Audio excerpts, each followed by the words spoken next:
project of yours?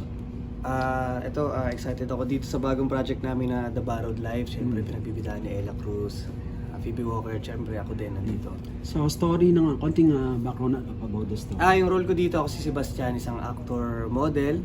So, pa-artista din, di ba? So, dapat laging pogi. Pag lumalabas, kilos pogi, salita pogi tayo dito. So, wala ka naman masyadong effort, as in, yun na. Wow, talaga yun na. pogi. Hindi, ang hirap nga dito kasi magpakilig, di ba? Lagi mga kinukuha ang role ko. Balasubas yung kilos, pa-comedy, pero dito sabi ni Direk Easy, dapat pogi ka dito, pa-leading man ka. So, seryoso ka dito, hindi yung hindi naman kulit mo? makulit pa rin, pero dapat yung mga kilos mo dito, dapat pag nakita ka sa eksena, shit, pogi ganun, mga ganyan. Anong cute na story si Ella, mag-iiba ng parang ganun, di ba? Oo, dahil ba nauso ngayon yung mga AI. So yun yung abangan nila kung paano mababago dito yung role ni Ella, paano siya pagagandahin.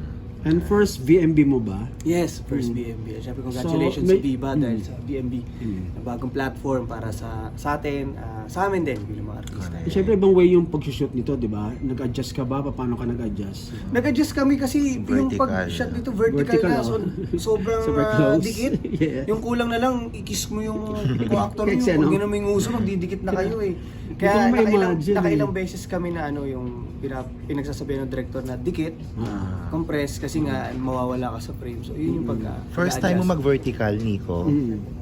First time, hindi naman, nakagawa din ako. Siguro pangatlo ko na to. Pero yun, nandun pa rin yung pag-adjust kasi sa totoong buhay, kapag naman nag-uusap, hindi naman dapat lagi Correct. kayo magkadikit. Or else, sobrang intimate or seryoso. Di ba, minsan normal na usap.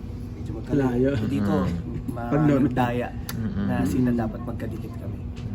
Kamusta ka yung mga naka-work mo? Si Ella? Si Ella, hindi mo na ako nahirapan. First time? First namin nagka-work na sa project, pero magkakilala naman kami, yun. Madali sa amin. Kay Phoebe, first time namin na nagka-work, pero hindi man ako nahirapan. At saka ang maganda dito, konti lang talaga pag mga, antag dito, vertical race. Vertical. Konti lang yung mga artista eh. Ay, mabilis, no? Ilang days lang. Oo. And syempre, directed by the one and only. Easy Ferrer na laging maganda yung suot niya. Yes. Ayan na. Hindi naman kailangan, pero ewan ko ba't laging maganda yung mga suot niya. Siyempre, di ba?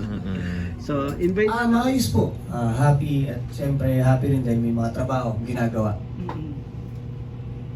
Yun po. Sabi mo, babe, ba? Yeah, babe.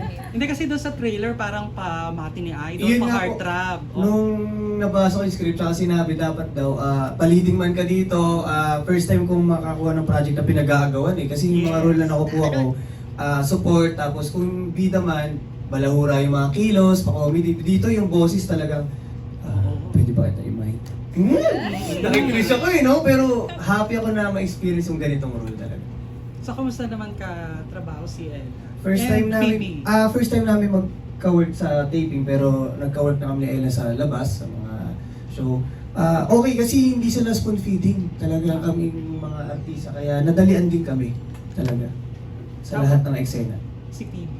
Kay Phoebe din, same. Ngayon lang kami nagkatrabaho, pero yun nga, alam nila yung ginagawa nila. Binasa na, hindi na spoon feeding, madali na. Tapos galante pa si Ella, lagi may pagkain sa set.